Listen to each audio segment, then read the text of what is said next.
नमस्ते दोस्तों, आप सभी को करवा चौथ की हार्दिक शुभकामनाएं। आज मैं आपको करवा चौथ की व्रत कथा सुनाने जा रही हूँ। आप इसके लिए एक जल का लोटा भर के रख लें, उस पर सतिया निकाल लें और उसका कंठ पे एक मौली बांध दें। थोड़े से चावल ले लें, थोड़ी सी हल्दी ले लें और चावलों को थोड़े से हाथ में ले लें, जिसे कि आप कथा सुनने के बाद अपने पल्लू के कॉर्नर में बांध लेंगे। ये रात को अर्घ देने के काम आता है। तो चलिए कथा सुनते हैं। एक साहूकार के 7 बेटे और एक बेटी थी।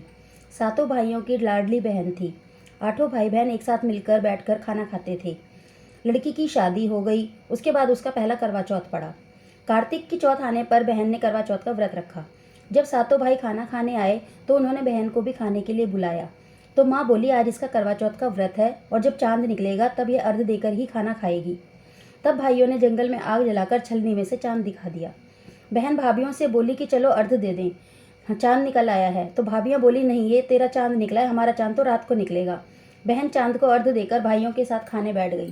पहला टुकड़ा तोड़ा तो बाल निकला, दूसरा टुकड़ा तोड़ा तो छींक मारी, तीसरा टुकड़ा तोड़ा तो राजा के घर से बुलावा आ गया कि राजा का लड़का बीमार है, जल्दी भेजो। माँ ने लड़की के पहनने के कपड़े निकालने को 3 बार बक्सा खोला।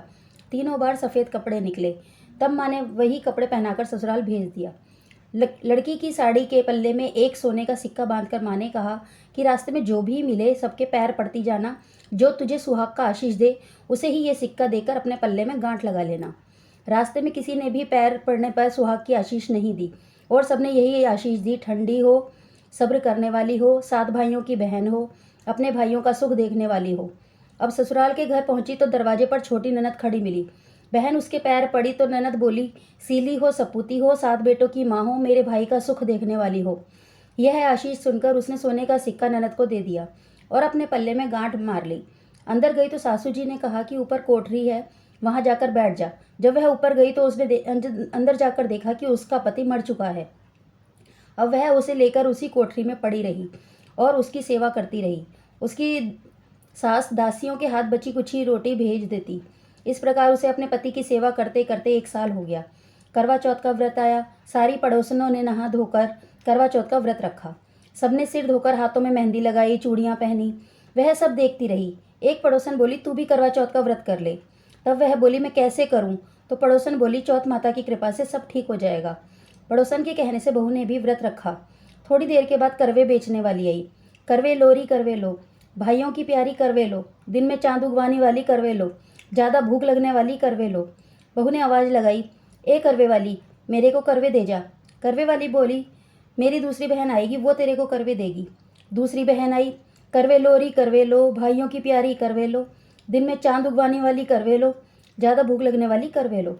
बहू ने आवाज़ लगाई, ए करवे वाली, मेरे को भी करवे दे जा। दूसरी करवे वाली बोली, मेरी तीसरी बहन आएगी, वो तेरे को करवे देगी। इस प्रकार 5 बहनें आकर चली गईं, पर किसी ने भी करवे नहीं दिए।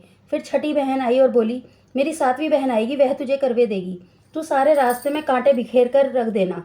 जब उसके पैर में कांटा चुभ जाएगा तो वह खूब चिल्लाती हुई जाएगी। तब तू सुई लेकर बैठ जाना और उसका पैर पकड़कर मत छोड़ना, तो और उसके पैर का कांटा निकाल देना। वह तुझे आशीर्वाद देगी तो तुम उससे करवे मांग लेना। तब वह तुझे करवे देकर जाएगी।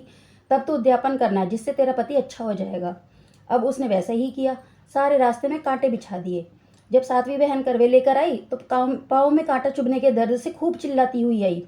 तो उसने उसका पैर पकड़कर छोड़ा नहीं और उसका कांटा निकाल दिया।